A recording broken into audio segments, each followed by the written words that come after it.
Un mort de plus dans la rue cette semaine, c'était jeudi dernier, porte de la Chapelle à Paris. Il s'appelait Karim Ibrahim, c'était un Soudanais d'une trentaine d'années. Il a été retrouvé mort sur une bouche d'aération de 3 mètres carrés où il essayait de trouver un petit peu de chaleur.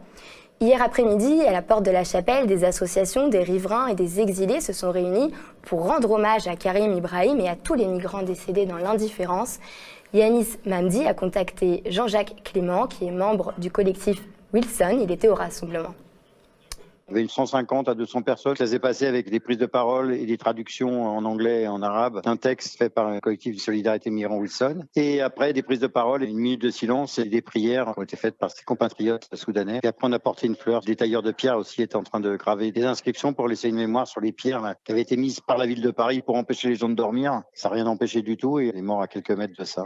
Ça dure depuis des mois, voire des années. Et au contraire de s'améliorer, c'est pire. Parce qu'on est en train de mettre des gens dans les rangs. C'était peut-être un peu son cas d'ailleurs. C'est quelqu'un qui avait obtenu le statut de réfugié.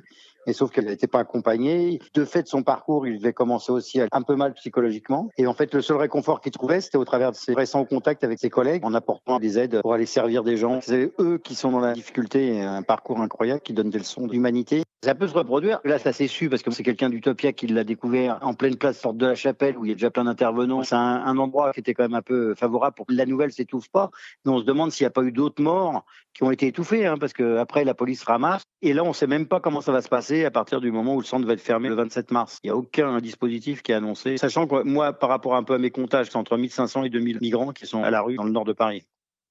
Alors je voudrais vous lire un extrait de ce texte dont nous parle ici Jean-Jacques Clément, qui a été lu hier. La mort rôde jour et nuit à Paris, en Île-de-France, sur ces enfants, ces femmes, ces hommes, car nous manquons de tout ici. Nous manquons de nourriture, de chaussures, de couches pour bébés. Il y a les blessures de guerre et les plaies en tout genre. Nous manquons aussi parfois d'espoir. C'est ici à Paris en 2018.